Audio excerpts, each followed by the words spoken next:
បាទសួស្តីអ្នកនរគ្នាខ្ញុំឈ្មោះសុជាតិស្វាគមន៍មកកាន់វីដេអូតាក់ទងទៅនឹងការបង្រៀន Basic Windows 10មេរៀនទាំងអស់នេះគឺខ្ញុំបង្កើតឡើងដោយសារខ្ញុំឃើញពីភាពចាំបាច់នៃការប្រើប្រាស់កុំព្យូទ័រដោយអ្នកទាំងអស់គ្នាដឹងស្រាប់ហើយសប្តាហ៍ថ្ងៃនេះគឺការងារនៅក្នុងការិយាល័យ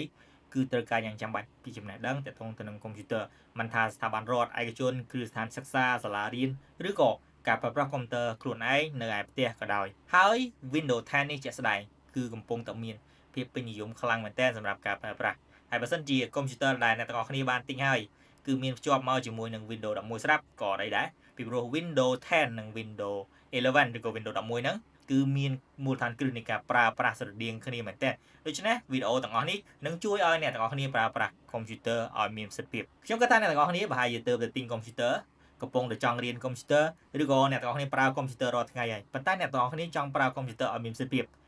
នៅក្នុងវីដេអូទាំងអស់នេះខ្ញុំនឹងចែកជាផ្នែកដើម្បីឲ្យអ្នកទាំងអស់គ្នាងាយយល់អញ្ចឹងផ្នែកទាំង6ធំដែលខ្ញុំនឹងលើកយកមកនិយាយមានដូចជាទី1ខ្ញុំនឹងបញ្យល់អ្នកទាំងអស់គ្នាឲ្យបានស្គាល់ពី desktop basics បន្ទាប់មកខ្ញុំនឹងបញ្យល់អ្នកទាំងអស់គ្នាពីរបៀបតម្លើងនិងគ្រប់គ្រងកម្មវិធីហើយយើងរៀនតាក់ទងទៅនឹងការគ្រប់គ្រងឯកសារឬក៏ file management នៅក្នុង Windows បន្ទាប់មកយើងរៀនតាក់ទងទៅនឹងការកំណត់ basic setting នៅក្នុង Windows យើងរៀនពីបទពិសោធន៍សម្រាប់ការ explore នៅលើអ៊ីនធឺណិតដោយប្រើប្រាស់ Google Chrome និងចុងក្រោយបងអស់គឺយើងរៀនតាក់ទងទៅនឹង basic security ហើយនឹង maintenance របស់កុំព្យូទ័របើសិនជាអ្នកទាំងអស់គ្នាអត់ទាន់ស្គាល់ពីច្បាស់ពី Windows ខ្ញុំចង់បកស្រាយឲ្យខ្លី Windows គឺជាប្រព័ន្ធបត្តិបត្តិការរបស់កុំព្យូទ័រអ្នកទាំងអស់គ្នាប្រហែលជាធ្លាប់ប្រើទូរស័ព្ទនៅពេលដែលអ្នកទាំងអស់គ្នាមានទូរស័ព្ទវាគ្រាន់តែជាផ្ទះមួយជាសម្បកទទេមួយដែលអនុញ្ញាតឲ្យកម្មវិធីអាចធ្វើការដំណើរការបានដូចគ្នា Windows អនុញ្ញាតឲ្យកម្មវិធីធ្វើការដំណើរការបានយើងអាច store ឯកសារនៅលើនោះបាននេះជាផ្នែកមួយដែលសំខាន់ពីព្រោះម៉ាស៊ីនកុំព្យូទ័រมันអាចដំណើរការដោយផ្ទាល់ជាមួយកម្មវិធីបានឡើយ Windows ដើរតួជាបុគ្គលកណ្ដាលដែលជួយឲ្យកម្មវិធីទាំងអស់នោះអាចដំណើរការបានដូច្នេះមុននឹងពេលដែលគេចូលទៅ install កម្មវិធីណាមួយឬក៏នៅពេលដែលគេទិញកុំព្យូទ័រថ្មីគេត្រូវតែ make sure ឬក៏ប្រកាសថាកុំព្យូទ័រនោះត្រូវបាន install Windows ហើយសប្តាហ៍ថ្ងៃប្រព័ន្ធបត្តិការមាន3ធំទី1គឺ Windows ទី2គឺ macOS និងទី3គឺ Linux បងយើងនឹងទៅមើលពីផ្ទាំងបង្ហាញរបស់ Windows 10តោះទៅមើលជាមួយនឹងខ្ញុំនៅពេលដែលអ្នកទាំងអស់គ្នាធ្វើការ log in ចូលទៅក្នុងកុំព្យូទ័រអ្វីដែលអ្នកទាំងអស់គ្នាឃើញមុនគេគឺយើងហៅថា desktop វាជាផ្ទាំងមួយដែលអ្នកទាំងអស់គ្នានឹងឃើញបើទោះបីជាអ្នកទាំងអស់គ្នាបើកកម្មវិធីថ្មីក៏ផ្ទាំងនេះជាផ្ទាំងគោលមួយដែលអ្នកទាំងអស់គ្នាឃើញជានិច្ចនៅលើ background ដ៏ធំនេះគឺយើងមាន background wallpaper ហើយនៅខាងឆ្វេងដៃគឺយើងមាន icon តាក់ទងទៅនឹងកម្មវិធីมันខុសគ្នាពីការប្រើប្រាស់ទូរស័ព្ទនៅពេលដែលអ្នកទាំងគ្នាចុច icon ទាំងអស់នេះវានឹងបើកកម្មវិធីឡើងឧទាហរណ៍ខ្ញុំចុច Microsoft Edge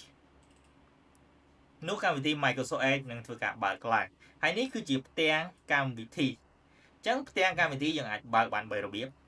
ទី1យើងបើកជាប្រភេទ Windows មានន័យថាយើងឃើញប្រអប់មួយនៅលើ desktop ហើយយើងអាចធ្វើការបើកឲ្យពេញផ្ទាំងដោយយើងចុច Maximize នៅលើនេះឬក៏នៅពេលដែលយើងចង់ hide ឬក៏យើងបិទព័ត៌មានបិទកម្មវិធីបណ្ដោះអាសន្នសិនយើងអាចចុច minimize និងចុងក្រោយបើសិនយើងចង់បិទកម្មវិធីយើងគ្រាន់តែចុចពាក្យថា close ចឹងនៅខាងក្រោម desktop wallpaper មួយនេះគឺយើងមានរបារមួយដែលយើងហៅថា taskbar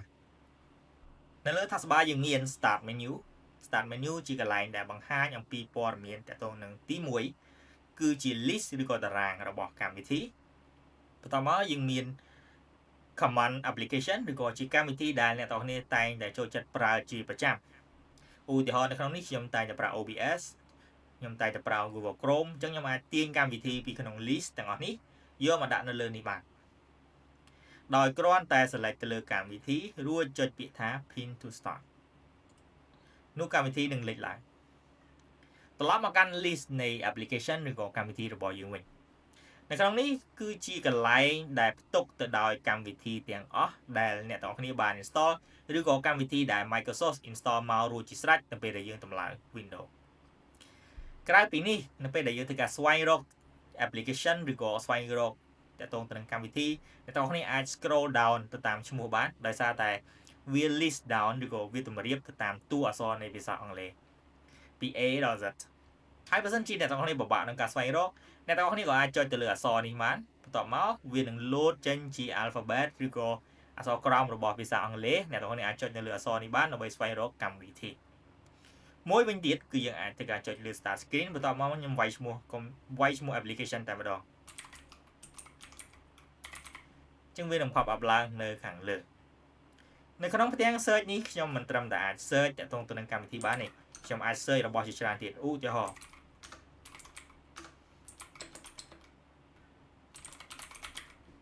ចឹងនៅពេលដែលខ្ញុំធ្វើការ search វានឹងធ្វើការ browse internet មានទៅរកព័ត៌មានពីក្នុង internet មកដោយសារតែ search bar នេះគឺយើងប្រើ Bing ដែលជា search engine ឬក៏ប្រព័ន្ធស្វែងរករបស់ក្រុមហ៊ុន Microsoft ដែលភ្ជាប់មកមានស្រាប់ឥឡូវយើងត្រឡប់ចូលទៅកាន់ផ្ទៃ start menu វិញនៅខាងគៀននេះយើងមានប៊ូតុងចំនួន5គឺប៊ូតុង power ប្រើសម្រាប់បិទនិងបើក computer នៅក្នុងនេះយើងមានប៊ូតុង call គឺទី1 sleep shutdown និង restart ប៉ុន្តែជាទូទៅអ្នកទាំងអស់គ្នាក៏អាចឃើញប៊ូតុង update នៅពេលដែល Windows មានរបស់ថ្មីដែលចង់ update វានឹង list down នៅកន្លែងនេះហើយវានឹងបញ្ជាក់ user ថាតើអ្នកទាំងអស់គ្នាចង់ update បិទឬក៏ចង់ update ហើយ restart ត្រឡប់មកវិញឥឡូវខ្ញុំទៅមើលប៊ូតុង sleep ប៊ូតុង sleep គឺជាប៊ូតុងដែលប្រើនៅពេលដែលអ្នកទាំងអស់គ្នាចង់បិទ computer មួយផ្លែតហើយយើងត្រឡប់មកប្រើប្រាស់វិញឧទាហរណ៍ថាខ្ញុំកំពុងធ្វើការសុកខ្ញុំត្រូវទៅបន្ទប់ប្រជុំឬក៏ខ្ញុំកំពុងតែរៀនសុកម៉ោងចេញលេងខ្ញុំបិទ computer ចោលមួយផ្លែតពេលដែលខ្ញុំបើក computer មកវិញនៅក្នុង sleep mode មួយនេះគឺ computer របស់ខ្ញុំនៅរក្សាកម្មវិធីដែលខ្ញុំបានបើកដដែលបន្ទាប់មកយើងមាន shutdown គឺជាការបិទផ្ដាច់ភ្លើងតែម្ដងអញ្ចឹងពេលដែលអ្នកទាំងអស់គ្នាចុច shutdown ហើយគឺរាល់កម្មវិធីទាំងអស់នឹងត្រូវបានបិទតែម្ដងដូច្នេះសូមមេត្តា complete save ឬក៏រក្សាទុកកម្មវិធីដែលអ្នកទាំងអស់គ្នាកំពុងតែបើកឬក៏ file ដែលអ្នកទាំងអស់គ្នាកំពុងតែធ្វើការដើម្បី make sure ថាឬក៏ប្រកាសថានៅពេលដែលយើងបិទ computer ហើយអ្វីៗត្រូវបានរក្សាទុកឲ្យមានសុវត្ថិភាពនិងចុងក្រោយយើងមានប៊ូតុង restart ប៊ូតុង restart អនុញ្ញាតឲ្យយើងធ្វើការបិទ computer ហើយវាបើកឡើង automatic តើវាមានប្រយោជន៍នៅពេលណាប៊ូតុងនេះមានប្រយោជន៍នៅពេលដែលអ្នកទាំងអស់គ្នាប្រើ Windows យូរមកហើយវាចាប់ផ្ដើមមានអារម្មណ៍ថាគៀងគាំងឬក៏នៅពេលដែលយើងបើកកម្មវិធីច្រើនចូលគ្នាយើងមានអារម្មណ៍ថាគៀងគាំងយើងធ្វើការ click restart ដើម្បីឲ្យ computer ធ្វើការបិទបន្ទាប់មកវាបើកត្រឡប់វិញដូច្នេះនៅពេលដែល computer បើកមកម្ដងទៀតវានឹងលុបចោលកម្មវិធីទាំងអស់ហើយនឹង clear cache ឬក៏ទិន្នន័យដែលកំពុងតែបើកកំពុងតែ run នៅក្នុង computer ដែលធ្វើឲ្យ computer slow down អញ្ចឹងវាមានផលប្រយោជន៍នៅពេលដែលយើងចង់ឲ្យ clean computer clean វាហាក់ដូចជានៅពេលដែលយើងចូលដេកហើយយើងងើបពីដេកវិញអញ្ចឹងគឺយើងមានអារម្មណ៍ថាស្រឡះដូចគ្នា computer ក៏មានអារម្មណ៍បែបនេះដូចគ្នាដែរអញ្ចឹងនេះគឺជាប៊ូតុងទាំង3មែនប៊ូតុងរបស់ start menu បន្តមកនៅលើនេះយើងមានប៊ូតុង setting ដែលនាំអ្នកទាំងអស់គ្នាទៅ control panel ឬក៏កន្លែងដែលបញ្យលបង្ហាញហើយអ្នកទាំងអស់គ្នាអាចធ្វើការកំណត់ផ្សេងៗនៅលើ Windows បានបន្តមកគេមាន folder 2គឺ folder document ឬក៏ហើយនឹង folder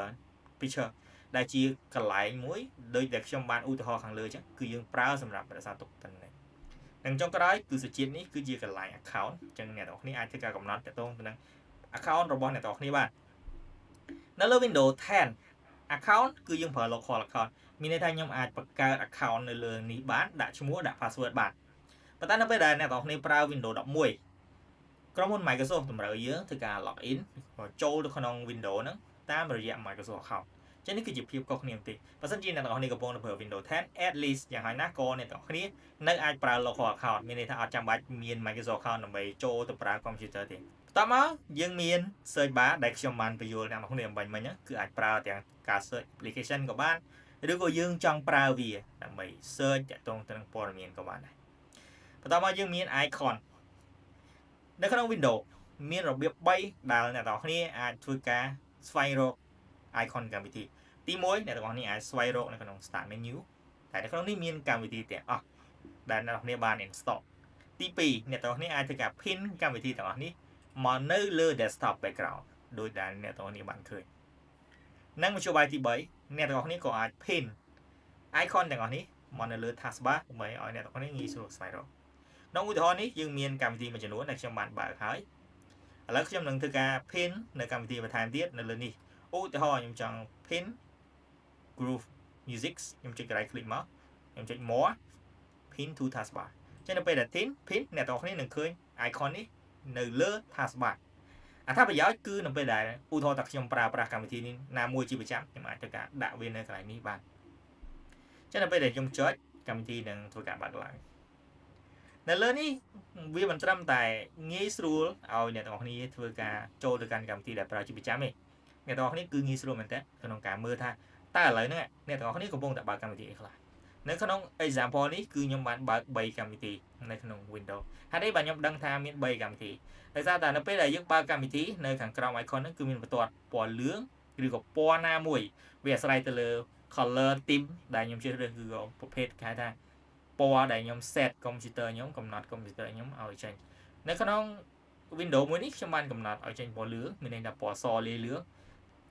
ចឹងនៅក្នុង taskbar នេះគឺខ្ញុំឃើញមានបន្ទាត់ឆ្នោតពណ៌លឿងនៅលើនេះទោះបីជាខ្ញុំបិទកម្មវិធីក៏ដោយក៏វានៅតែចេញឆ្នោតពណ៌លឿងដែរមានន័យថាឥឡូវហ្នឹងនៅក្នុង Windows មានកម្មវិធី3កំពុងតែ active ឬក៏កំពុងដំណើរការនៅពេលដែលខ្ញុំធ្វើការបិទកម្មវិធីគឺនៅខាងក្រោមនេះគឺវារលត់បាត់ទាក់ទងទៅនឹងបន្ទាត់ពណ៌លឿងមានន័យថាខ្ញុំបាន pin application មួយនេះប៉ុន្តែវាមិនមែនកំពុងដំណើរការទេនឹងចុងក្រោយនៅខាងគៀននេះយើងមាន status bar ដែលនៅក្នុងនេះខ្ញុំអាចកំណត់ទី1ទាក់ទងទៅនឹង Wi-Fi ទី2ខ្ញុំអាចកំណត់ទាក់ទងទៅនឹងសំឡេងនិងចុងក្រោយខ្ញុំអាចមើលពេលវេលានិងថ្ងៃខែដែលមាន calendar នៅក្នុងនេះបាទអ្នកទាំងគ្នាដឹងទេថានៅលើនេះយើងអាចបង្ហាញព័ត៌មានបានតែមួយចំនួនប៉ុណ្ណោះអញ្ចឹងដើម្បីបង្ហាញព័ត៌មានថែមទៀតអ្នកទាំងគ្នាគ្រាន់តែចុចកន្លែង arrow នេះមកបន្ទាប់មកអ្នកទាំងគ្នានឹងឃើញមាន status bar ជាច្រើនទៀតដោយក្នុងឧទាហរណ៍នេះអញ្ចឹងខ្ញុំកំពុងតែបើកកម្មវិធី record ដែលមានឈ្មោះថា OBS នៅលើនេះហើយខ្ញុំក៏អាចធ្វើការបន្ថែម icon ទាំងអស់ហ្នឹងចូលមកក្នុងកន្លែងនេះបានដែរដោយការចុចចាប់ម៉ៅឆ្វេងមកហើយតម្លាក់វាកន្លែងហ្នឹងមកដើម្បីបន្ថែម icon នៅលើនេះចឹងនេះគ្រាន់តែជាការ introduction តាក់ទងទៅនឹង desktop របស់ Windows 10នៅក្នុងវីដេអូបន្ទាប់ខ្ញុំនឹងបញ្យល់អ្នកទាំងគ្នាតាក់ទងទៅនឹងការ install កម្មវិធីនៅលើ Windows និងការលុបឬក៏ uninstall កម្មវិធីចេញពី Windows ដែលជាផ្នែកមួយដែលសំខាន់ដោយសារវាខុសពីការប្រើប្រាស់ mobile device ឬក៏ទូរស័ព្ទដៃតែយើងគ្រាន់តែចូលទៅកាន់ Play Store ឬក៏ App Store ដើម្បីទាញយកកម្មវិធីខុសគ្នានៅលើ Windows យើងត្រូវរៀនស្វែងរក website ដើម្បីធ្វើការទាញយកកម្មវិធីចាំបាច់មួយចំនួនជួបគ្នានៅវីដេអូក្រោយទៀតអរគុណ